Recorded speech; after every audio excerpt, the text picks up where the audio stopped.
Eagle Scouts marching in that parade, and we won the float competition for the float that best depicts life in America. In California, we won that. That's a big deal.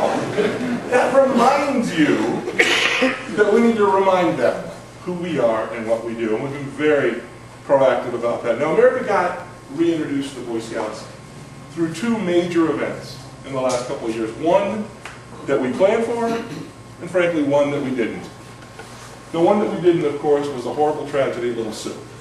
I know most of you remember that when the tornado swept through. I was actually inspecting sea base that morning. I got a call at about 3 a.m. from the national office. They said, we've had a problem at Little Sioux. We've lost some kids. We don't know. I do our national crisis media, so I do a lot of our media stuff. I think, you wake up and you start seeing it on the news. And it was a phenomenal time. I mean, it was really, really hard, obviously, for anybody who's involved in scouting to see the loss of those wonderful young kids. But I was watching the Today Show, and you see the Today Show reporter walking with this little 13-year-old boy with glasses, chubby kid. I like that about him. And the reporter says, she said, boy, this is just a horrible tragedy. Who do you blame? Who do you blame for this? And isn't that just the question they ask, right? I mean, you could tell where the story was going. How could the Boy Scouts have these kids out here, and where was the supervision, and where were the tornado warnings, and where were the shelters, and the Boy Scouts were to blame, and these kids didn't have to die. That was where the story was going. You knew it. And this little kid looked at her, and God bless him, he said, who do I blame? He said, I'm just happy it happened to us. We were ready. We saved lives. And then, it was amazing. The news cycle turned. And then it became, who are these kids and how are they so prepared? And you saw the interviews with the first responders saying, look, when we got here, those kids had already taken chainsaws and moved trees. When we got to the camp, they were set up in triage. Kids were taking care of the critical ones, and the ones that shocked were being taken care of, and the others were helping each other. Had this been a group, any group of adults, 7 more people would have died. This is from the first responders. Then you start talking to a kid. You meet a young man who will tell you that he got the top of his head cut off. He was basically scalped by some flying debris. And he said he was laying there against the fireplace, ready to die. He said, I knew I was going to die. I was just bleeding so much. And another kid comes over to him, lays down next to him, puts his hand on his head, and he says, I'm going to keep pressure on this wound as long as I can, but you might have to replace me pretty soon. And that young man passed out from 2 broken legs that he dragged himself over there for, holding the kid's head down. But saved his life. And America realized those are our kids. That's what we do every Tuesday. That's what you do when you work in your units. Those are the kids that we produce. And America saw that. And they said, holy cow, maybe those guys are doing something pretty good out there. So we had the tragedy at Little Sioux that introduced a little bit, and then we had the Order of the Arrows Aero Corps 5. And I don't know if you're familiar with that, but we had 5 projects in 5 national parks. Remember, we were green before being green was cool. We've been doing it for a long time. 5,000 airmen, 5 weeks, 5 national parks. The largest service project in the history of the National Park Service was conducted by the Order of the Arrow. 2 million media hits about this service project. President Bush came to 2 of them on Air Force One and celebrated our kids. It was an extraordinary service project to America, talking about, again, service, conservation, Boy Scouts. Our kids got more play and more press, and America saw more BSA in those 5 weeks than they had seen in probably 10 years. Since then, the press has been very different, really. I mean, if you watch the press, it's not been anywhere near as attacking as it had been in the past. We are reminding America who we are, what we do, and what our work product is. Now we're moving forward with a bunch of neat stuff. One opportunity, the guys that came to us from World's Dirtiest Jobs. You're familiar with that show? Well, their producer is an Eagle Scout. And he came to us and said, you know what, I'm not crazy about the branding of the Boy Scouts. Right now we're not branded as outdoors and adventures and cool. Right now we're just not branded at all. Because frankly, we've been hiding for the last 10 years. And he said, I got an idea. He said, what if we get, and we took him up on it, by the way, we're in production. What if we get a handful of our Boy Scouts, and then we get a handful of kids who think they're tough, and we just drop them in the woods? And they got a week to get from point A to point B, and they've got to get there using scouting skills. They got to cook their meals, build their bridges, do all of those things and make it happen. And we're going to call it, Are You Tougher Than a Boy Scout? Discovery Channel has picked it up. It's in production. And lest you worry, we've recruited Philmont Rangers, and we're going to win.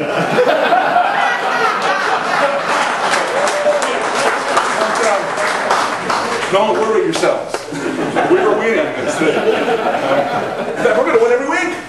But it's more an acknowledgement of who we are as a movement and what we do and what we produce. And looking forward, that's going to matter. So number one, we had to reorganize the company. We had to make sure that we were serving local councils and doing the jobs and bringing the resources that local councils need, because frankly, they need a lot of resources. Number two, we wanted to reintroduce America to the Boy Scouts. Find our friends. We have 50 million living alumni. We've got to bring them back. We did the Eagle search. How many of you are Eagle Scouts? Okay, how many of you were in the Eagle Scout book? Okay, most of you did. Most of you sent back that yellow postcard that you got in the mail to the Eagle Scout book. We identified 330,000 people who were Eagle Scouts, who were willing to send us back a postcard with their name, address, phone number, and email, and every one of you, when you did that, knew what that meant. We're going to call you. So, as we start working those lists and inviting our friends back, we are continuing to grow as a movement. In fact, our adult registration grew by 10,000 last year as a movement. Our units fell a little bit, our membership went sideways, but our adult registration grew by 10,000. Our friends are coming back. Our friends are coming back because they realize that we're still here. We just hadn't told them. So we reorganized the company, we're reintroducing America to the Boy Scouts, and number three, we had to take control of our own destiny. We had to reclaim our brand. We had to decide that no one gets to define us, we do. So Bob Mazuka made himself chief and appointed a deputy chief, Wayne Brock, so that Wayne Brock could run the administrative functions of the Boy Scout and Bob Mazuka could be out talking. And he is doing every media appearance, every community appearance. He is telling the story of scouting across America. And we are trying to reclaim control of our brand. But we also had to reclaim control of our destiny. And one of the subsets of that was we needed to keep our promises to our kids. And there was one place we were falling very short of keeping promises to our kids. We tell a young man, be 14, be a first-class scout. We promise you mountaintop adventures. We promise you high adventure in Philmont and Sea Base and Ely. And then what we don't tell them is, you get to go to Philmont if your scoutmaster gets up early on the right day and dials in fast enough. Because we turn away 30,000 kids a year from Philmont. 30,000. We made a promise. We said, do all these great things and we promise you high adventure. And 30,000 kids a year, we tell them, yeah, wait till next year, get a scoutmaster who dials faster. That's not who we are. That's not what we did. So I said, it's time. It's time to add a fourth high adventure base. We need to do this. If we're moving to the next 100 years, if we're really committed, we've got to do this. So we started looking for a fourth high adventure base, and at the same time, we thought, you know what, we can buy our own Jamboree site while we're at it. Now I want to take a side path here and clarify all those internet rumors that you hear, that we were kicked out of Fort AP Hill, and that we're not doing our Jamborees at AP Hill anymore because Obama doesn't like us or Nancy Pelosi doesn't like us. None of that is true. Okay, I just want to be really clear. You know, Jeff said I shoot straight. I absolutely shoot straight. Number one, President Obama likes us. He meets with our kids at Report to the Nation. He's on our Eagle cards. Everything is fine there. Nancy Pelosi meets with our kids during Report to the Nation and spends an hour with them. Her kids are scouts. She is a fan of the movement. They're doing nothing to try to harm us, notwithstanding everything you see on the internet. And if they were, I would tell you, but they're not. The reason we're leaving Fort AP Hill is very simple.